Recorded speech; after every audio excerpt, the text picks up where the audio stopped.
não impunidade. E por que esse valor é tão importante?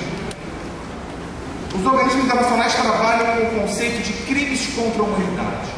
Crimes contra a humanidade são crimes caracterizados por atos violentos, atos desumanos, cometidos no contexto de uma perseguição a determinado segmento da população civil, seja por motivos étnicos, por motivos religiosos, por motivos políticos ou motivo discriminatório. Qualquer ato praticado, qualquer crime praticado no contexto de uma perseguição a um segmento da sociedade civil é considerado pelas Nações Unidas, é considerado pela Corte Interamericana de Direitos Humanos como um crime contra a humanidade.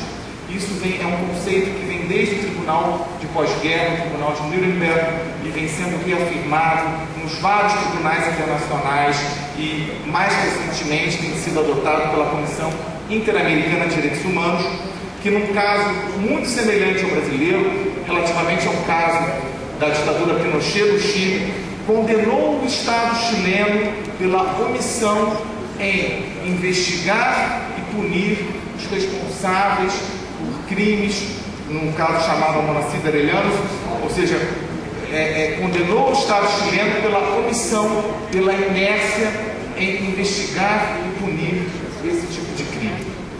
Me parece aqui que o cenário brasileiro é em todo semelhante. Os precedentes do caso brasileiro, as premissas do caso brasileiro, são em todo semelhantes às premissas do caso chileno. E a Corte Interamericana, as Nações Unidas, nos seus vários tribunais, fixam desde 1946 que, em face de crimes contra a humanidade, não se pode opor nenhuma forma de regra ou de benefício de impunidade, especialmente regras de prescrição e regras de anistia. Os crimes contra a humanidade e os crimes de guerra não são passíveis, na visão dessas cortes internacionais, de anistia ou de prescrição.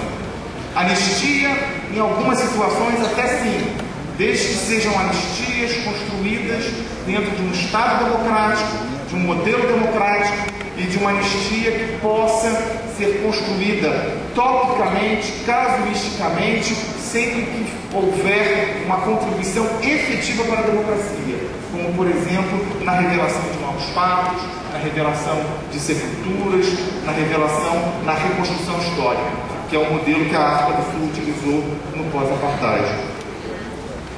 E esse elemento da responsabilidade ele é fundamental construir essa ponte com a ideia da violência atual. Quando nós olhamos para o passado e vemos que todos aqueles responsáveis pelos mais bárbaros atos de violência, como a tortura, como a perseguição, como o desaparecimento forçado, como o homicídio, são protegidos pelo Estado, se mantêm impunes, essa é a maior carta de alforria que você pode conceder ao aparato policial hoje em dia, de continuar praticando o desaparecimento forçado, a tortura e o homicídio. Porque a estrutura estatal continua viciada a trabalhar em favor da proteção desses atos de violência, de mantê-los impunes. Então, a principal contribuição em você aplicar o princípio da responsabilização não é o desejo de vingança, não é o desejo de revisão, mas é o desejo de garantir, de fixar culturalmente no povo de que não há impunidade para crimes que sejam graves contra os direitos humanos. É nesse valor que precisamos compreender, e a sociedade precisa compreender a importância conhecimento da investigação, da persecução penal relativamente aos crimes cometidos durante a ditadura militar. Aqui, a exemplo da primeira premissa, que é de verdade, o Estado brasileiro está manifestamente inadimplente.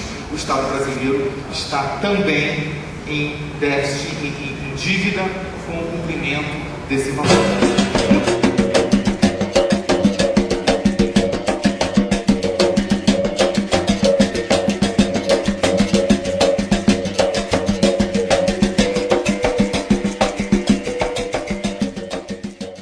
As vítimas das lesões a direitos humanos em períodos de regimes autoritários, elas fazem jus, elas têm direito à reparação.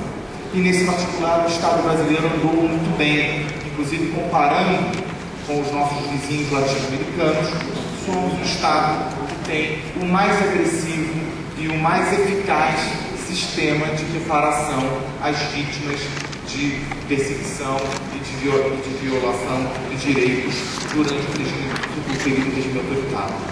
Parece até que há uma certa exacerbação da reparação como uma espécie de justificação pelo não implemento dos demais requisitos essenciais ao complemento, à conclusão da transição política.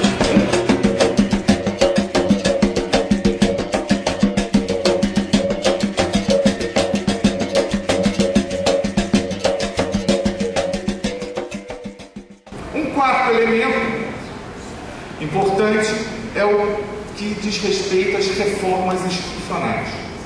E aqui, novamente, não verificamos reformas institucionais nos aparelhos policiais, não verificamos reformas institucionais na cultura policial, não verificamos reformas institucionais nas Forças Armadas que possam permitir que se construa esse alicerce para um Estado efetivamente democrático.